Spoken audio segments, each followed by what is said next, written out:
इरा कल रात के नवीन के व्यवहार से बेहद गुस्से में थी। अब मुख्यमंत्री की प्रेस कॉन्फ्रेंस हो और वह मुख्य जनसंपर्क अधिकारी होकर जल्दी कैसे घर आ सकती थी, पर नहीं, नवीन कुछ भी सुनने को तैयार नहीं था। माना लौटने में रात के 11 बज गए थे, लेकिन मुख्यमंत्री को विदा करते ही वह घर आ गई थी। नवीन के मूड ने उसे वहां एक भी निवाला गले से नीचे नहीं उतारने दिया।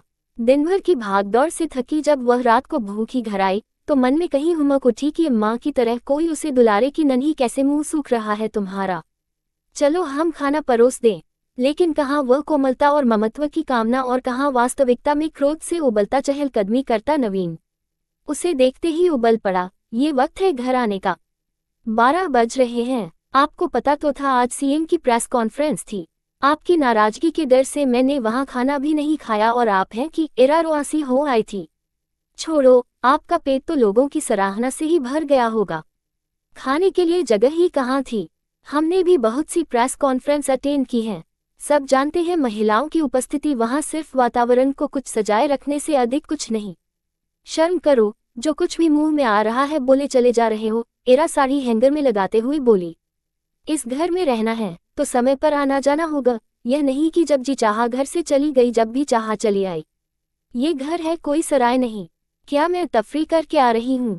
तुम इतने बड़े व्यापारिक संस्थान में काम करते हो, तुम्हें नहीं पता बेरसबेर होना अपने हाथ की बात नहीं होती। इरा को इस बेमतलब की बहस पर गुस्सा आ रहा था। गुस्से से उसकी भूख और थकान दोनों ही गायब हो गई। फिर कॉफी बना कप में डालकर बच्चों के कमरे में चली गई। दोनों बच्चे गहरी नींद में सो रहे थे। इरा ने शांति की सांस ली।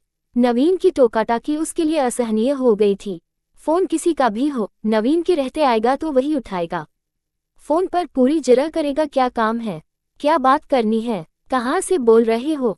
लोग इरा का कितना मजाक उड़ाते हैं। नवीन को उसका जेल कहते हैं। कुछ लोगों की नजरों में तो वह दया की पात्र बन गई है। इरा सोचकर सिहर उठी कि अगर ये बातें बच्चे सुनते तो क्या होती उसकी छवि बच्चों की नजरों में। वैसे जिस तरह के आसार हो रहे हैं जल्द ही बच्चे भी साक्षी हो जाएंगे ऐसे अवसरों के। इरा ने कॉफी का घूंट पीते हुए निर्णय लिया, बस और नहीं, उसे अब नवीन के साथ रहकर और अपमान नहीं करवाना है। पुरुष है तो क्या हुआ, उसे हक मिल गया है। उसके सही और ईमानदार व्यवहार पर भी आए दिन प्रश्न चिन्ह लगाने का और नीचा दिखाने का अब वह और देर नहीं करेगी। उसे जल्द से जल्द निर्णय लेना होगा, वरना उसकी छवि बच्चों की नजरों में मलिन हो जाएगी। इसी उहापोह में कब वह वही सोफे पर सो गई पता ही नहीं चला। अगले दिन बच्चों को स्कूल भेजा। नवीन ऐसा दिखा रहा था मानो कल की रात रोज गुजर जाने वाली सामान्य सी रात थी। लेकिन इरा का व्यवहार बहुत सीमित रहा। इरा को 9 बजे तक घर में घूमते देख नवीन बोला, क्या आज ऑफिस नहीं जाना है? आज छुट्टी है, अभी तक तैयार नहीं हुई। मैंने छुट्टी ली है, इरा ने कहा। तुम्हारी तबीयत तो ठीक लग रही है, फिर छुट्टी क्यों? नवीन ने पूछा। कभी भी मन भी बीमार हो जाता है इसलिए, इरा ने कसैले स्वर में कहा। समझ गया, नवीन बोला। आज तुम्हारा मन क्या चाह रहा है? क्यों बेकार में अपनी छुट्टी खराब कर रही हो, जल्दी से तैयार हो जाओ। नहीं, इरा बोली, आज मैं किसी हाल में भी जाने वाली नहीं हूँ। इरा की आवाज में जिद थी। नवीन कार की चाबी उठाते हुए बोला, ठीक है तुम्हारी मर्जी। बच्चों और पति को भेजने के बाद वह देर तक घर में इधर उधर चहलकदमी करती रही। उसका मन स्थिर नहीं था। अगर नवीन की नोकझोंक से तंग आकर नौकरी छोड़ भी दूं तो क्या भरोसा कि नवीन के व्यवहार में अंतर आएगा या फिर बात का बतंगड़ नहीं बनाएगा। लड़ने वाले को तो बहाने की भी जरूरत नहीं होती। नवीन के पिता के इसी कड़वे स्वभाव के कारण ही उसकी माँ हमेशा घुट-घुट कर जी रही थी। पैसे पैसे के लिए उन्हें तरसा कर रखा था नवीन के पिता ने। अपनी मर्जी से हजारों उड़ा देंगे। नवीन की नज़रों में उसके पिता ही उसके आदर्श पुरुष थे और माँ का पिता से दबकर रहना ही नवीन के लिए माँ की सेवा और बलिदान था। इरा जितना सोचती उतना ही उलझती जाती। उसे लग रहा था अगर वह इसी तरह मानसिक तनाव और उलझन में रही तो पागल हो जाएगी। हर जगह सम्मानित होने वाली इरा अपने ही घर में यूं प्रताड़ित होगी उसने सोचा भी न था। असहाय से आंसू उसकी आंखों में उतर आए। अचानक उसकी नज़र घड़ी पर पड़ी। अरे 1:30 बज गया। फटाफट उठकर नहाने के लिए गई। वह बच्चों को अपनी पीड़ा और अपमान का आभास नहीं होने देना चाहती थी। नहाकर सूती साड़ी पहन हल्का सा मेकअप किया, फिर बच्चों के लिए सलाद काटा, जलजीरा बनाया, खाने की मेज लगाई। दोनों बेटे मां को देखकर खिल उठे। बिना छुट्टी के माँ का घर होना उनके लिए कोई पर्व सा बन जाता है। तीनों ने मिलकर खाना खाया, फिर बच्चे होमवर्क करने लग गए।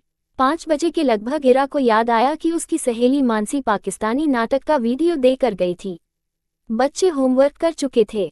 इरा ने उन्हें नाटक देखने के लिए आवाज लगाई। दोनों बेटे उसकी गोदी में सिर रखकर नाटक देख रहे थे। अजीब इत्तफाक था, नाटक में भी नायिका अपने पति की ज्यादतियों से तंग आकर अपने अजन्मे बच्चे के संग घर छोड़कर चली जाती है हमेशा के लिए। इरा की तरफ देखकर अपूर्व बोला, माँ आप ये रोने धोने वाली फिल्में मत देखा करो, मन उदास हो जाता है। मन उदास हो जाता है इसीलिए नहीं देखनी चाहिए। इरा ने सवाल किया। बेकार का आइडिया है एकदम, अपूर्व खींचकर बोला, इसीलिए नहीं देखनी चाहिए। अपूर्व, इरा ने कहा, समझो इसी औरत की तरह अगर हम भी घर छोड़ना चाहें तो तुम किसके साथ रहोगे? कैसी बेकार की बातें करती हैं आप भी माँ, अपूर्व नाराजगी के साथ बोला, आप ऐसा क्यों करेगी?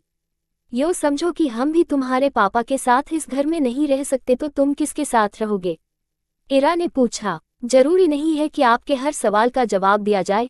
13 वर्ष का अपूर्व अपनी आयु से अधिक समझदार था। अच्छा अनूप तुम बताओ कि तुम क्या करोगे? इरा ने छोटे बेटे का मन टटोला। अनूप को बड़े भाई पर बड़प्पन दिखाने का अवसर मिल गया। बोला, वैसे तो हम चाहते हैं कि आप दोनों साथ रहें, लेकिन अगर आप जा रही हैं तो हम आपके साथ चलेंगे।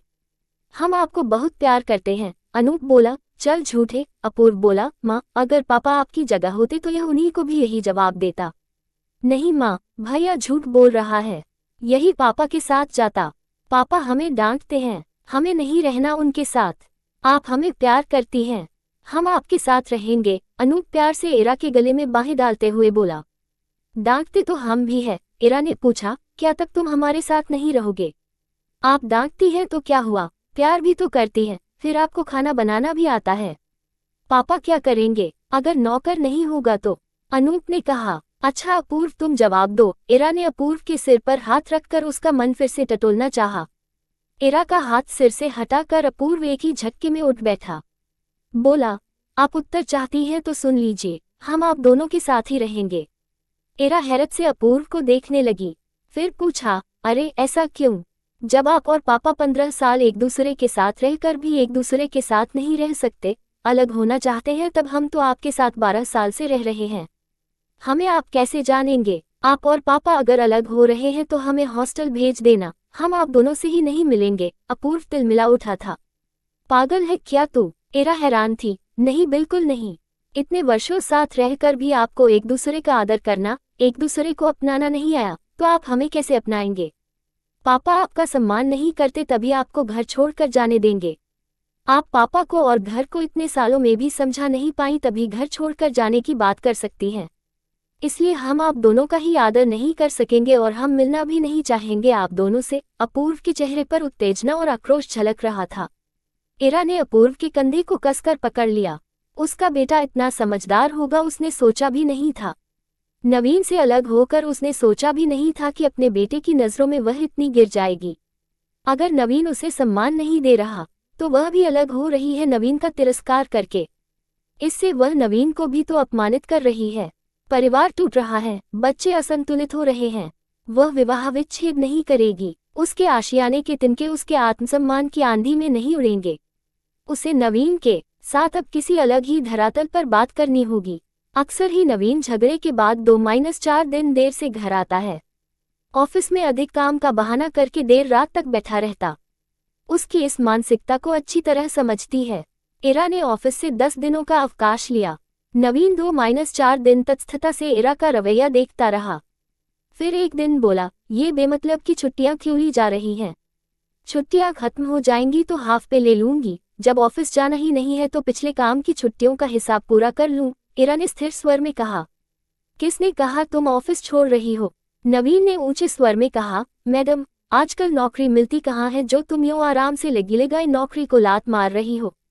और क्या करूं? इरा ने सपाट स्वर में कहा, जिन शर्तों पर नौकरी करनी है वह मेरे बस के बाहर की बात है।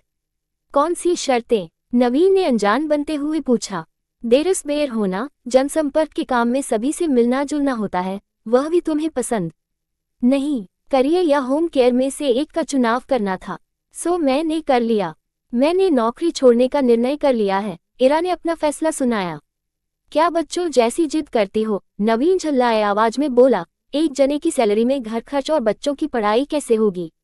पर नौकरी छोड़कर तुम सारा दिन करोगी क्या? नवीन को समझ नहीं आ रहा था कि वह किस तरह इरा का निर्णय बदले। जैसे घर पर रहने वाली औरतें खुशी से दिन बिताती हैं, टीवी, वीडियो, ताश, बागबानी, कुकिंग, किटी पार्टी, 1000 तरह के शौक हैं। मेरा भी टाइम बीत जाएगा। टाइम काटना कोई समस्या नहीं है, इरा आराम से दलीलें दे रही थी। तुम्हारा कितना सम्मान है, तुम्हारे और मेरे सर्किल में लोग तुम्हें कितना मानते हैं। कितने लोगों के लिए तुम प्रेरणा हो, सार्थक काम कर रही हो। नवीन ने इरा को बहलाना चाहा।